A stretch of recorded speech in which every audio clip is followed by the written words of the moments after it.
Olá, seja muito bem-vindo. São 21 horas e 13 minutos. Não é por acaso, Reinaldo Azevedo, com 13 minutos de atraso.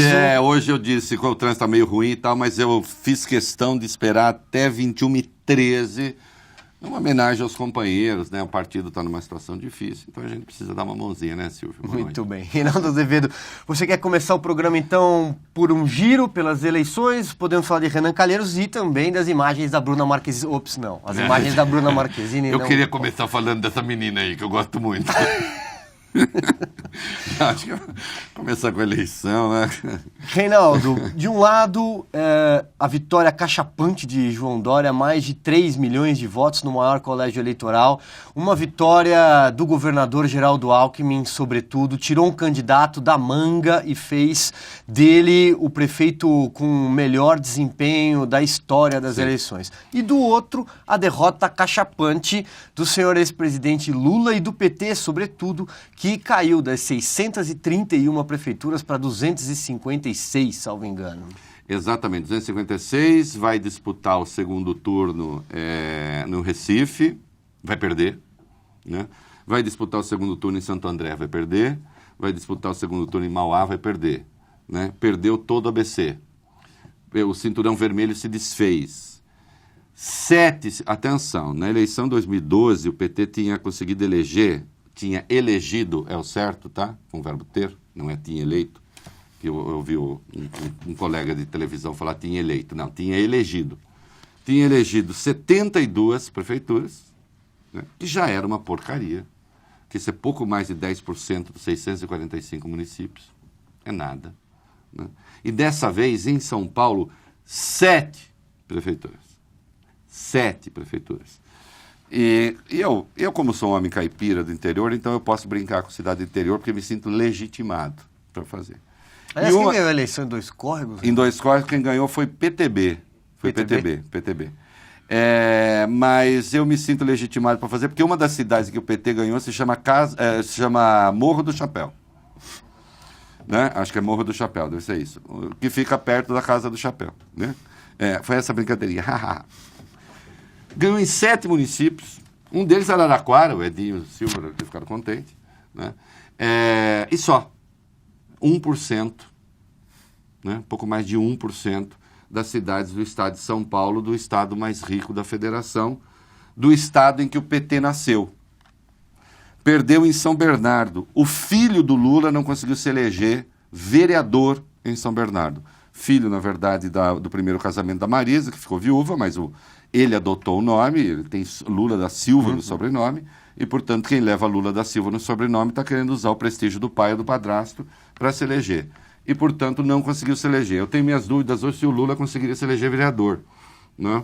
Em São Bernardo, acho que não. Talvez em São Paulo. Então, veja, é uma situação devastadora e eu quero aqui contestar, chegamos a passar por isso ontem, mas agora de maneira muito mais clara, certas análises que estão sendo feitas por aí e que, na verdade, são de interesse do PT, e não porque sejam do interesse do PT devam ser combatidas, mas porque são falsas. Então, assim, tudo isso é só consequência da Lava Jato. Então, não houvesse Lava Jato, não haveria nada disso, né? Claro que a Lava Jato tem um peso, né? Se você sabe que o partido do poder se transformou numa organização criminosa disposta a assaltar o Estado, então isso tem importância, né? E as pessoas levam isso em consideração. Agora, eu tenho minhas dúvidas se nos extremos, por exemplo, da pobreza em São Paulo, onde o Haddad perdeu a eleição, se a questão da Lava Jato é realmente preponderante. Não é porque as pessoas ali têm uma moralidade diferente. Não, nada disso. Se elas souberem direito o que aconteceu, também ficarão contra. Mas é porque tem menos condições de se informar, tem menos condições de entender, condições objetivas, também não é falta de inteligência. Condições objetivas, estão menos ligadas a essas questões. E estão muito presas, como é normal que seja, às questões do dia a dia, da sobrevivência, do trabalho, isso tudo. Então, atenção, a Lava Jato tem um peso nisso, sim. Mas a corrupção também tem um peso na eleição de 2006, porque o mensalão tinha acontecido em 2005, e, no entanto, o Lula se reelegeu. E, no entanto, em 2008, o PT fez um monte de prefeituras, né? E, no entanto, em 2006, o candidato do PSDB teve menos votos no segundo turno do que no primeiro.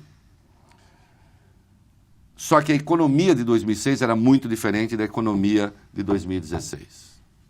Então, esses 10 anos tem uma diferença brutal.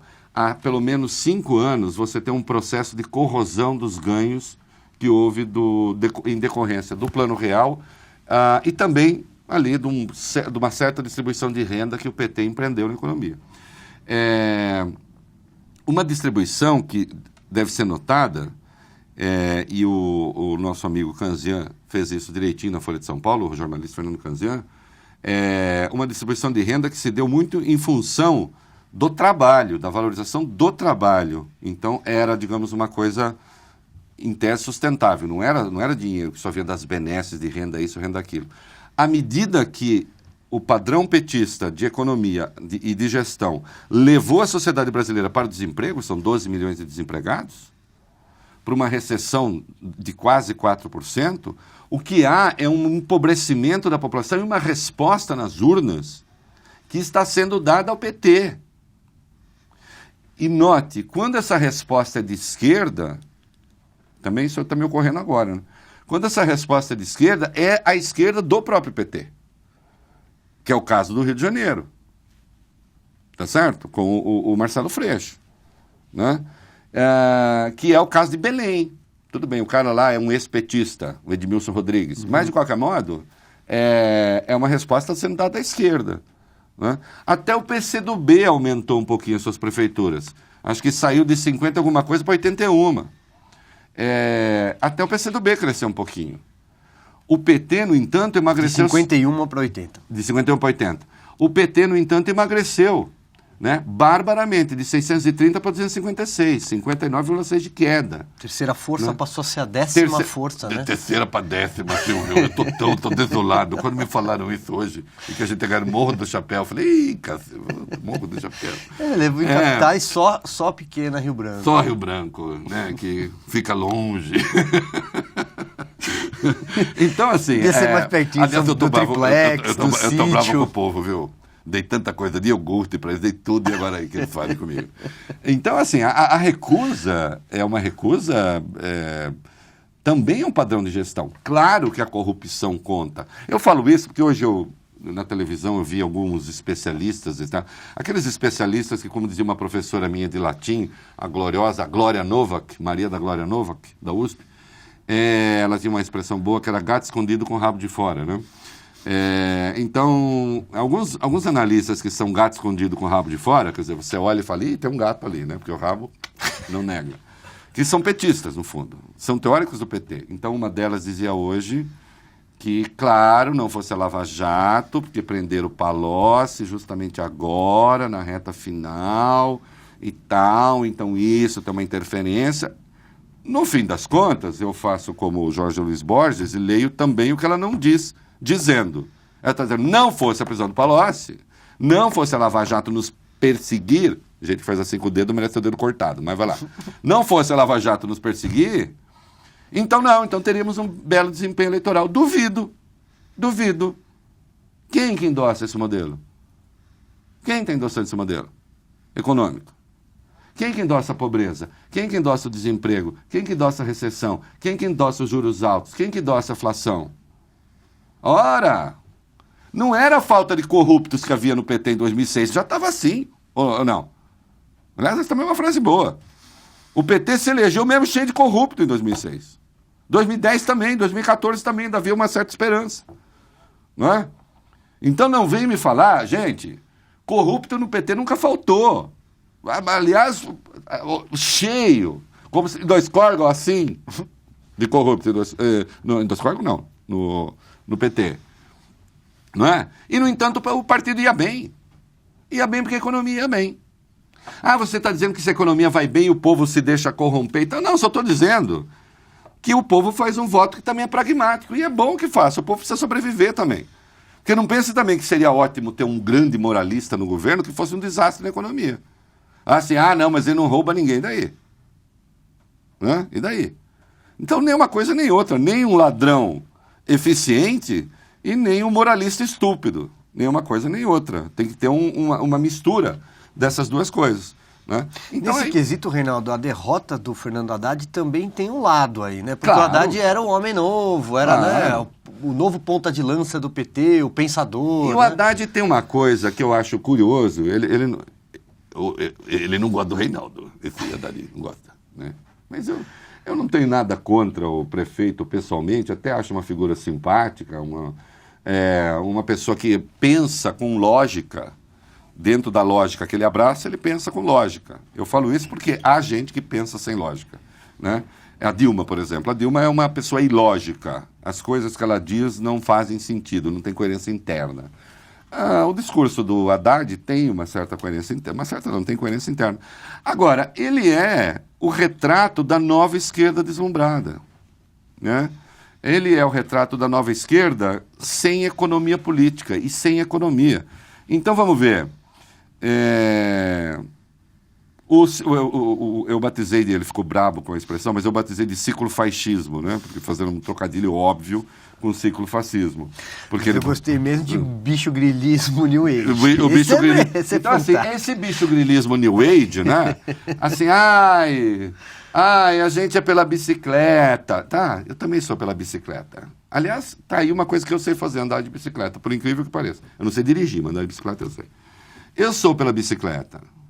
Onde a ciclofaixa e a ciclovia forem viáveis, bem feitas e bem administradas, ok. Eu sou contra dizer assim, vamos fazer 400 quilômetros. E aí você tem ciclofaixas que são cheias de buraco, tem cimento, tem árvore no meio, passa por cima de calçada e não são usadas por ninguém. Não, mas se não tiver ninguém, não, calma, você tem como medir a demanda em determinados bairros. Isso é possível fazer e o prefeito sabe que é. Mas não restou a ele, eu não sei isso. Ele caiu um pouco vítima dessa turma que resolveu que administrar é reeducar o povo, que também é uma coisa de esquerda, nesse sentido, antiga. Antes eles reeducavam pela bala, agora eles tentam reeducar pelo fato consumado, né? Então, desde que ele esteja atendendo, e é curioso, a uma minoria, tudo bem, é curioso porque se você pegar os 4 anos de críticas que eu fiz ao Haddad, se ele tivesse me ouvido, atenção, Fernando, se você tivesse me ouvido, você não estava nessa pindaíba eleitoral. Porque eu não critiquei para queimá-lo. Eu critiquei porque eu achava erradas as coisas que ele fazia, segundo até o seu próprio ponto de vista. Uma das perguntas que eu fazia era quem atendia o ciclofascismo. Eu disse, o ciclofascismo não atende aos pobres. Perfeito. Não é? O ciclofascismo é um deslumbramento da Zona Oeste, um pedaço da Zona Oeste, um pedacinho rico da Zona Sul e do centro, dos hipsters do centro.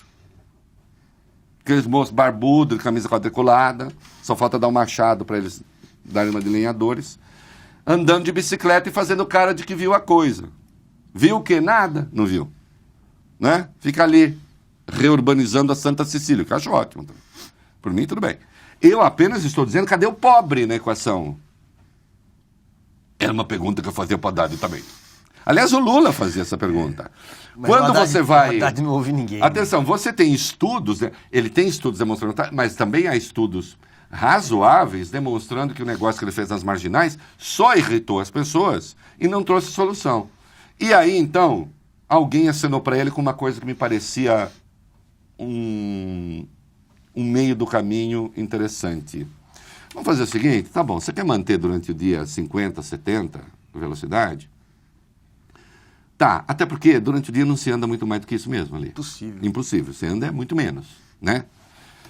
Agora à noite, quando não tem ninguém, e muito menos pedestre andando por ali, porque também tem a coisa, os pedestres. Então você volta à velocidade normal, pronto. Durante o dia uma velocidade, à noite outra. As pessoas se educam. O Brasil conseguiu conviver com 2 moedas. No plano real, por que não consegue conviver com 2 velocidades? Consegue. Não, porque os estudos... Então, assim, os estudos... Não, porque eu vi agora no debate da Globo, ele dizendo, porque vocês não estão atentos que a grande questão no mundo hoje... Então, as grandes questões do mundo, isso é uma coisa, assim, uma vocação. E não se trata aqui de fazer debate anti-intelectualista, porque se o prefeito quiser brincar de bibliografia, eu topo brincar com ele numa nice. como se dizia antigamente. O problema não é ser anti-intelectualista, o problema é achar que a função de intelectual é reeducar o povo de cima para baixo. Relembrando uma velha frase de que o marxismo é uma coisa que não brota nas ruas, mas brota nas bibliotecas de Londres e Paris, não é? Onde estudaram o Marx e o Pol Pot, por exemplo, né? No caso da França. Então, um na Inglaterra, outro na França. Então, assim, você imaginar que você vai reeducar o povo desta maneira, na porrada, vai ser assim, porque vai ser assim, porque... E há contra-estudos indicando que não, mas lida com dados que são falsos. Então, por exemplo, houve uma redução de mortes e acidentes nas marginais nesse período. Houve. Só que houve também onde não tem redução de velocidade. E aí? Houve também em Osasco. Como é que fica? Né? Houve uma redução nas estradas paulistas sem que tivesse havido mudança de velocidade.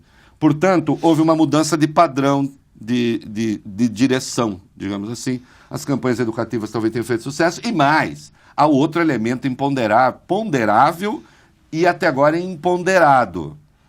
A crise econômica, que põe menos carro na rua também. Põe menos carro na rua. E põe menos carro com problema na rua, porque tem menos pobre andando de carro na rua. E, portanto, menos acidentes. Então, e menos carro com problema. Então, você tem variáveis aí que ele nunca quis ouvir. Nunca quis ouvir. Programa Braços Abertos. O desastre do programa Braços Abertos, mas ele era uma equação econômica. Eu disse aqui, eu lembro, pela primeira vez eu disse, como é? Atenção, existe uma lei da economia que se chama a lei da oferta e da procura. Se você aumentar a oferta de um determinado produto, né, a tendência é, sim, que haja uma procura. E, havendo procura, se você corta a oferta, a tendência é haver inflação. Você não vai... Ninguém reinventa isso. Ora, à medida que o Haddad criou as regras da Cracolândia e do programa Braços Abertos, as novas regras estão lá desse programa, é claro que houve um evidente incentivo à demanda. Você está criando a demanda. Você está criando uma área específica para a droga, que ela já era, mas você formaliza. Você cria os hotéis frequentados por drogados. Você injeta dinheiro ali, porque os viciados passaram a trabalhar para a prefeitura, ganhar dinheiro. Inclusive, gerou até um aumento no valor das pedras. Né? Você não brinca com isso desse jeito. Resultado, você tinha uma grande Cracolândia que hoje são 6. Quer dizer, como é que se... Para quem ele faz essa escolha? De novo, eu volto. E por mim, se ele não quiser mudar de ideia, Haddad, não mude. Até tá? porque o prefeito eleito João Dória já disse que vai acabar com o programa. Claro, e defende, inclusive, a internação compulsória em alguns casos. Né? Quem quiser que leia meu blog lá, veja quanto tempo eu defendo rigorosamente isso. Vê lá se um viciado em crack, já um viciado, eu vou chamar terminal do ponto de vista psicológico, tem condição de fazer escolhas. Infelizmente não tem. Infelizmente o que vai faltar, talvez, é estrutura para atender a todos aqueles que precisam ser internados. Agora, que a internação é o remédio nesses casos, que você precisa evitar o estímulo ao consumo, precisa. Agora não, atendeu a um padrão, de novo, da militância, da minoria, da turminha, dos intelectuais, com todas as aspas que vocês queiram, né, dos bairros ricos. Não por acaso, as melhores votações do Haddad, as melhores, piores votações, né, porque ele está lá embaixo em tudo, mas as melhores, piores votações do Haddad se dá nos bairros ricos. Isso está constatado. Ele não conseguiu nada mesmo na periferia. Vai ver se pobre entende. Não é assim, porque o pobre não entende, então não é bom. Não, o pobre não entende física quântica e, no entanto, a física quântica existe. Né? Pobre que eu digo não estou falando que o cara pode ser pobre e entender física quântica. Eu estou falando de corte de renda. Evidentemente, o sujeito com menos formação e tal não entende, tal, porque não teve acesso à educação. Mas pode ter. Né? Então tem um monte de coisa que a gente não entende, no entanto existe, e no entanto é muito importante. Sim, Mas quando se trata de política pública, você tem que conversar com aqueles que são os objetos da política pública. Quem mais e são os precisa. alvos da política pública. E, no entanto, esse senhor não. Quer dizer, ele foi... O Haddad foi o prefeito, um dos prefeitos mais autoritários da história de São Paulo. E quando eu falo autoritarismo, não é autoritarismo do vou, do faço, aconteça. Nesse sentido, ele é até caruável. Ele não tem, ele tem o ar ali e tal. Mas ele tem a arrogância daqueles que acham que podem fazer um grande processo de reeducação da humanidade. Gente assim, olha, gente com esse perfil, vivendo na União Soviética da década de 40, teria feito tudo que Stalin fez. Não obstante, como Stalin, também pegaria as criancinhas no colo, né? Como conta o Montefiore no livro dele sobre Stalin, né? Pegava a criancinha no colo hoje, pegava a bochecha dela, fazia um carinho, no outro dia mandava matar o pai dela. Aí ficava aquele monte de órfãos lá, né? Andando pelo Kremlin, né? Os pais que o outro tinha mandado matar. Ele se preocupava, fulana está com febre ainda, passou a febre, né? Mas depois mandava fuzilar. Então, assim, por quê? Arrogância. O Stalin não morreu rico. Nem a família do Stalin estava rica, nada disso. Era sede de poder. Era a convicção de que dispunha dos instrumentos para reformar a humanidade, para salvar o mundo, sem ouvir ninguém. A democracia é chata, a democracia tem que ouvir. A democracia, muitas vezes, tem que escolher entre a solução absolutamente correta e a solução mais ou menos, tem que escolher mais ou menos que é absolutamente correta, para que se imponha o resultado contraproducente será de tal ordem que é melhor não. Então você acomoda uma solução intermediária até que você possa chegar ao melhor, né?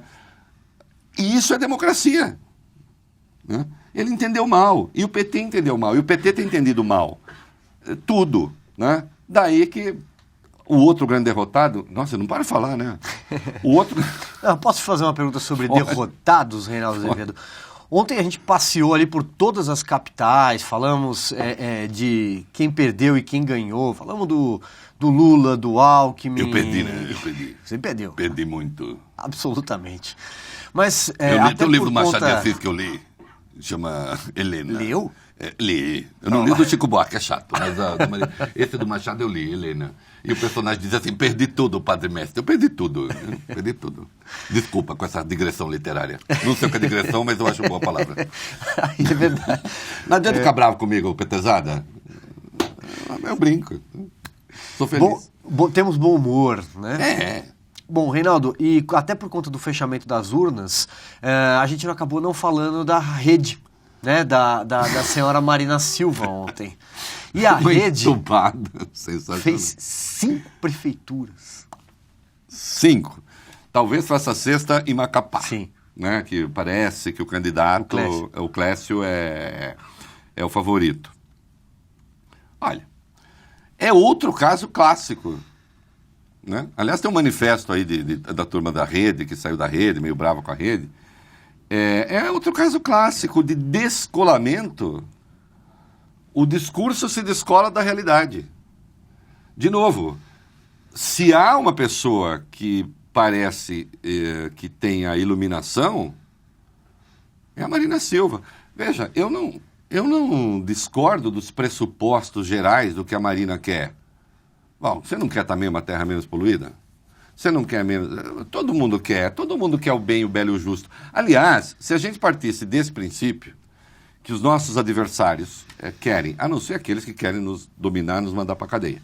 Mas, então, então vamos lá. Todos aceitamos as regras da democracia, todos aceitamos as regras da alternância de poder, todos aceitamos as regras que estão dadas aí, que se a gente não gosta delas, a gente vai mudá-las segundo a democracia. Pronto. Feito isso, todos temos boa fé, temos remédios diferentes para as doenças, né? A doença está aqui, o meu diagnóstico é esse, o meu remédio é esse, o diagnóstico do outro é outro, tal. Desde que, claro, insisto, estejamos todos do lado de cá na democracia. Eu, por exemplo, não quero conversa com o seu Boulos. Eu não quero conversa com o Boulos porque ele não entende a democracia. Né? Ele não aceita a democracia. Ele acha que ele pode ir lá e tomar aquilo que ele acha que lhe devem, ou que deve ao seu movimento. Ele, João Pedro Stedley. Então, por isso que eu não quero papo com essa gente. Agora, com os democratas, eu quero papo. Com quem entende e aceita a democracia, eu quero papo. Então, vamos lá. Marina Silva, digamos que ela entende a democracia. Não. Aí é preciso ouvir as pessoas, porque a boa vontade ela tem, eu também tenho boa vontade. Agora, o discurso dela é um discurso, de novo, feito para iluminados, que não consegue se colar às necessidades do povo. Então ela vai passar eternamente sendo aquela que fica moralizando o processo político. Ela vira uma espécie de Major Olímpio das esferas. O Major Olímpio eu achava engraçado na eleição, que o Major Olímpio dizia, isso não dá, isso é ruim, aquilo também é ruim. E a gente não conseguia saber o que ela achava bom. Né? Quando alguém propunha alguma coisa, dizia, não vai dar certo. Então, bom, então o que dá certo? Alguma coisa te dá. No fim das contas, você chegava, bom, vai dar certo, se a pessoa for decente, tudo dá certo. Não é verdade. E a Marina Silva, em última instância, é um pouco isso, só que com esse discurso mais etéreo, né? Quase incompreensível. Então nós passamos por um certame importante que foi o impeachment. Vamos ver Marina Silva e o impeachment. Marina Silva e o impeachment. Atenção, eu vou explicar, dona Marina, suas 5 prefeituras. Marina Silva e impeachment. A Janaína, o Miguel Reale e o Bicudo entregaram lá a denúncia. O partido dela, a Rede, soltou uma nota no dia seguinte, acho, 2 dias depois, explicando por que não aderia ao impeachment. Que ainda não tinha certeza, tinha responsabilidades, não tinha, ficou naquele nhenhenhen. Aí a coisa pegou. Aí a Rede é livre para pensar que bem entende. Não sei o quê. Só que o representante da Marina, que tinha vindo do PCdoB, o tal do Aliel Machado, na comissão do impeachment, votou contra, militou contra, mas lutou contra com unhas e dentes.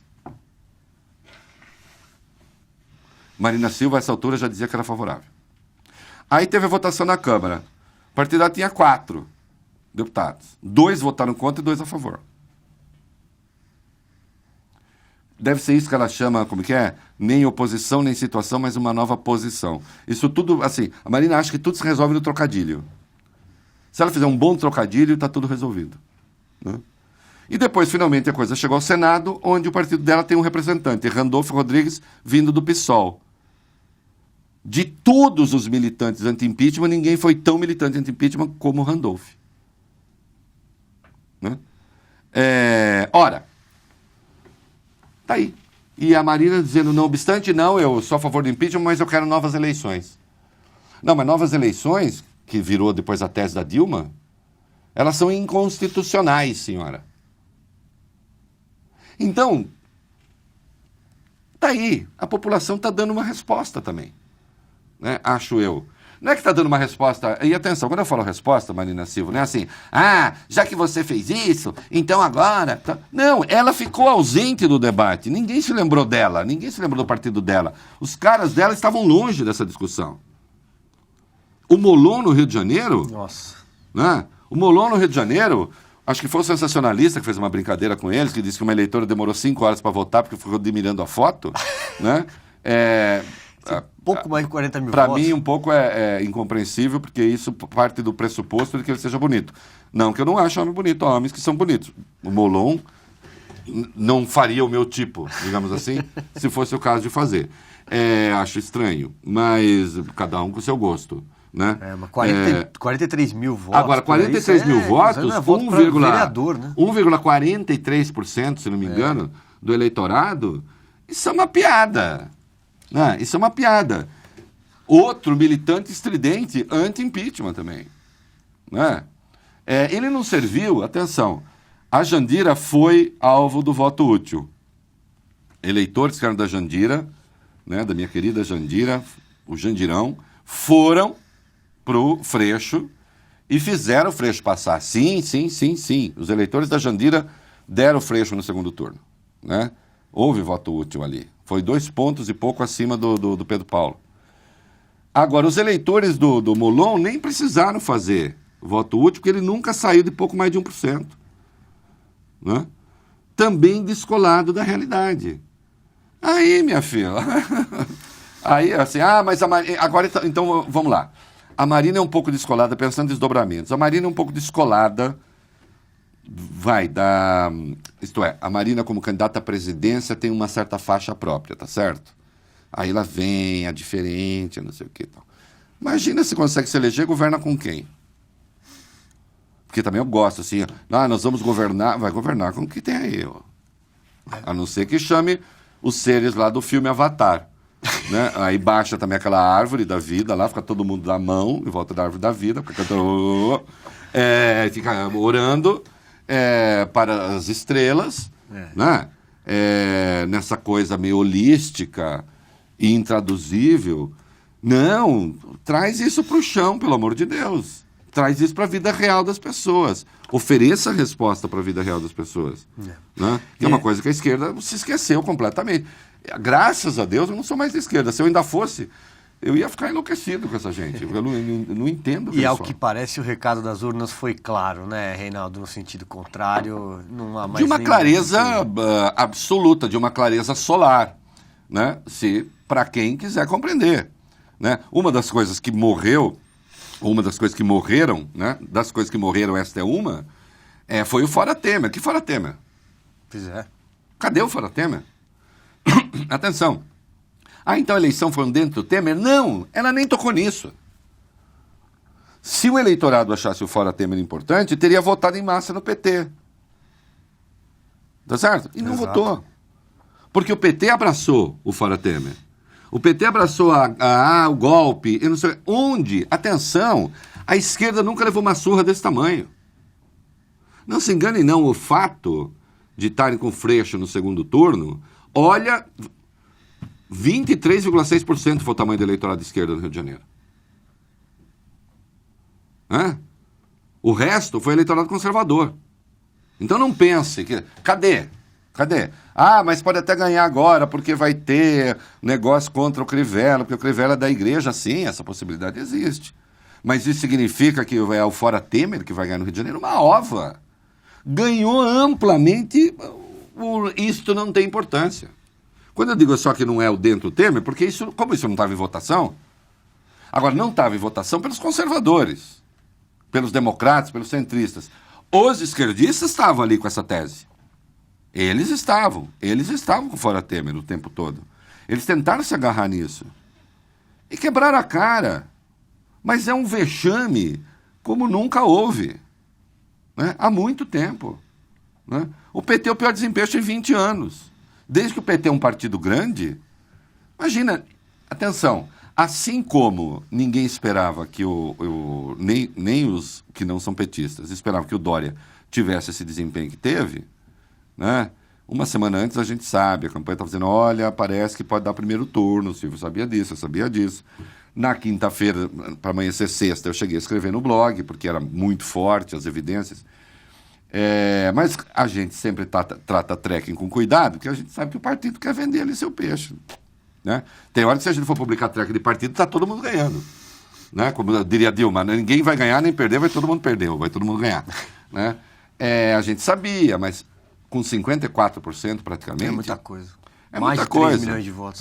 Com Haddad, com o segundo lugar tendo 16 e poucos por cento, com a Marta e o Russomano sendo reduzidos à expressão mínima, ninguém esperava. Né? Então, e a esquerda não esperava, então do lado de cá não esperava, e a esquerda não esperava o tamanho do desastre. O PT não esperava o tamanho do desastre. E que ninguém se engane, você, mas o PSOL... 2 capitais. Não, o PSOL também é fruto do desastre petista. É gente que até pode ter um voto de contestação, mas não reconhece mais no PT as condições mínimas de representá-lo nem à esquerda. Nem à esquerda, porque se descaracterizou também. Né? O PSOL ainda tem aquela coisa, fazer um discurso impossível. Né? Adorei as entrevistas do Freixo. Ele fala com aquela voz meio esganiçada, meio fininha, de menino um pouco assustado, né? Mas meio mal criado. que ele é sempre, assim com a política tradicional, não, porque nós vamos inaugurar agora um novo sistema de poder que nós vamos ouvir, tá? Nunca ninguém pensou nisso antes, né? Vamos falar só com as pessoas competentes. Ah, tá bom, Freixo. Até, olha, racionalmente não gostaria que ganhasse. Estou sendo muito franco. Racionalmente não gostaria que ganhasse. Né? E não tenho a menor simpatia por Crivella. Aliás, a melhor votação no Rio de Janeiro é um sorvete na testa, no segundo turno. Mas, enfim, tem que votar em alguma coisa. Né? Acho que o Freixo continua a ser a opção pior. Mas, por outro lado, eu tenho lado de dizer assim, tomara que sim. Pega uma cidade com a complexidade e tamanho do Rio de Janeiro. Só para ver o socialismo com liberdade onde vai. Das duas, uma, ou é liberdade ou socialismo. Só para ver a construção da base na Câmara Municipal. Isso. Com quem vai se aliar? Porque assim, eu gosto do nome desse partido, que é uma delícia. O nome desse partido é uma vigarice intelectual, mas pesada, assim. É o que se chama, uma palavra linda, telespectador, veja depois, é um oxímoro, lindo. Né? É uma coisa inelutável, uma contradição inelutável. Né? Socialismo com liberdade. Não, não, não, não, não. Ou é socialismo ou é liberdade. Entende? Não existe socialismo com liberdade. Nunca ninguém conheceu essa estrovenga antes. Né? Então, se o PSOL for emplacar o programa dele, ou vai ser socialismo e não será, ou vai ser liberdade. Mas pode ser também que eles conseguem afetar a liberdade sem implementar o socialismo, que, aliás, é a grande merda que as esquerdas sempre fazem quando chegam ao poder, pela via eleitoral. Não chega ao socialismo, graças a Deus, mas ferra a liberdade. Ferra a liberdade. Venezuela. A Venezuela é socialista? Não, a Venezuela é baguncista. Aquilo não é socialismo. Não que o socialismo seja bom, mas também não é aquela miséria. Aquilo não é socialismo e a liberdade se foi. No Equador, aquilo não é socialismo e a liberdade se foi. Na Bolívia, aquilo não é socialismo e a liberdade está sob ameaça. Então não existe socialismo com liberdade. E onde foi pela via revolucionária, aí começa matando a liberdade logo de cara, que é o caso de Cuba. E de todos os outros. Então a primeira a padecer é a liberdade. E o socialismo a gente vai construindo depois de morte em morte. Isso é história, né? Vivida. Então vai ter socialismo com liberdade no Rio de Janeiro, se o Freixo ganhar? Eu gostaria de ver. Adoraria ver aqueles ricos socialistas do Leblon, Ipanema e Copacabana defendendo o socialismo com liberdade. A hora que o bonde descer para socializar no asfalto, a quem eles vão apelar? A polícia fascista não vai adiantar. Né? Ou vai ser a polícia fascista? Né? Porque aí sim, aí se vota todo mundo contra a polícia. Né? Aí, claro, eles podem ter uma grande ideia, que é redistribuir toda a renda, fazer como a Erundina fez aqui no debate, em São Paulo, que eu adorei, que ela é PSOL. Né? Ela é PSOL também, Erundina, agora. Aí a Erundina perguntaram para ela, ela fez a pergunta para a Marta sobre emprego. Aí a Marta disse, nós vamos criar lá um aplicativo para o emprego, o cara que mora perto foi lá, disse ali uma coisa que até me pareceu engenhosa. Aí voltou para a Erundina. Aí a Erundina disse, não adianta, Marta, a questão é estrutural, o sistema está gerando... Bom, então vamos mudar o sistema, porra. Então vou fazer primeiro a revolução, depois a solução. Que tal? Quer dizer, como é que você pergunta para o outro como é que ele vai resolver a questão do desemprego? A Marta vai e fala a proposta dela, que me pareceu razoável. Volta para a Erundina e diz, não é nada disso. O problema é o capitalismo. Ah, bom. Então aí, se eu sou a Marta, por que eu não sou político, entre outras razões? Porque eu falo, ô doida, você vai fazer a metralhadora então. Metralhadora, a gente vai, acaba com todo o capitalismo, com a burguesia e tal, e depois a gente faz o quê? Então, é um delírio, é um negócio insano, mas que tem seu público, fazer o quê? Né? Reinaldo, às vezes são 21 horas e 53 minutos. Hoje o tempo vamos bem, né? voou, já estouramos o nosso E estava bem tempo. no público aí? Tá ótimo. Que bom. Muito bem, Reinaldo, obrigado. Obrigado. Até segunda que vem. Até segunda. Muito obrigado pela sua companhia, pela sua audiência no Facebook. Daqui a pouco tem o repeteco desse programa no site de Veja. Até mais. No meu blog também. Verdade, Reinaldo.